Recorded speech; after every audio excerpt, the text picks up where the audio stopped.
कुर्सी पे बैठने वालों को जमीन की अहमियत याद रहे, सच दिखाते हैं आप। सच का सामना में आपका एक बार फिर स्वागत है।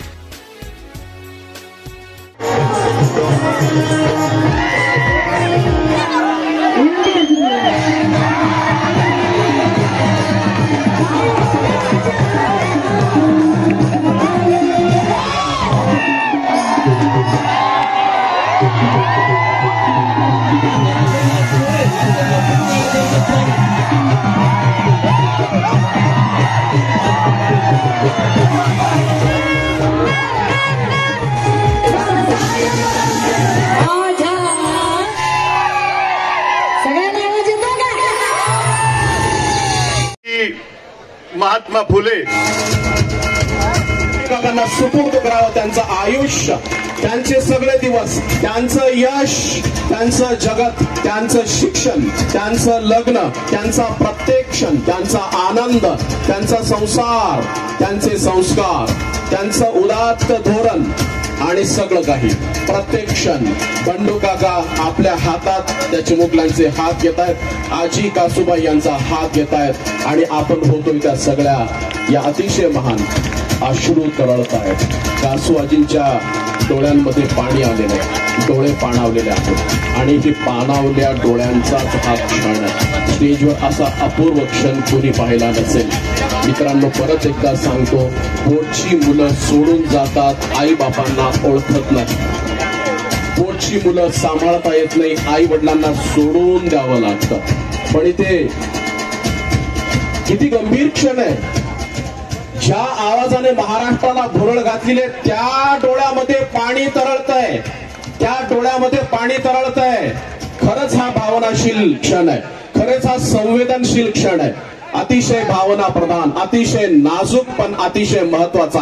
मालेगावच्या भूमीने असा क्षण यापूर्वी कधीही पाहिला नसेल। पाहुण्यांना विनंती करतो, तिने भेट नाकारली तर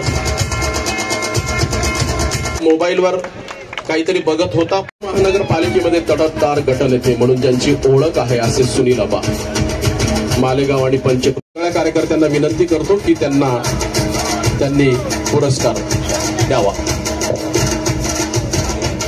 यानंतर मी इथे निमंत्रित करतो रामदास करते मालेगाव कॅम्प, विजय अण्णा गवळी उबाठा शिवसेना नेते मालेगाव कॅम्प, मंडूभाऊ माहेश्वरमन भाऊंच्या आशीर्वादाने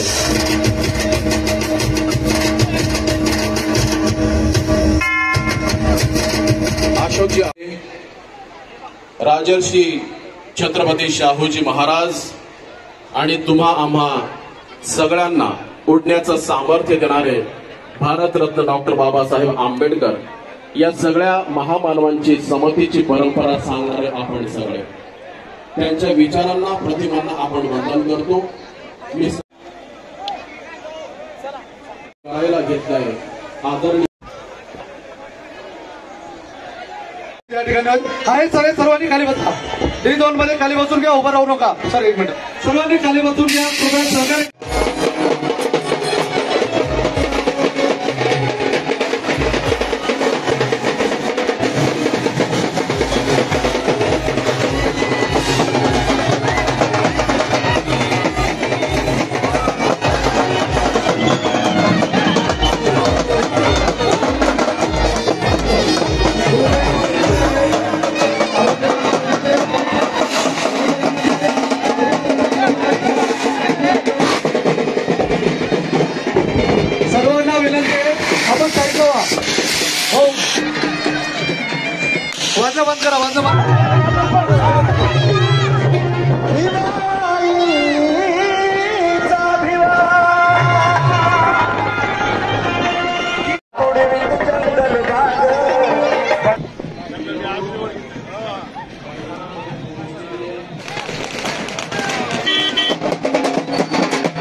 शिक्षणाची गरज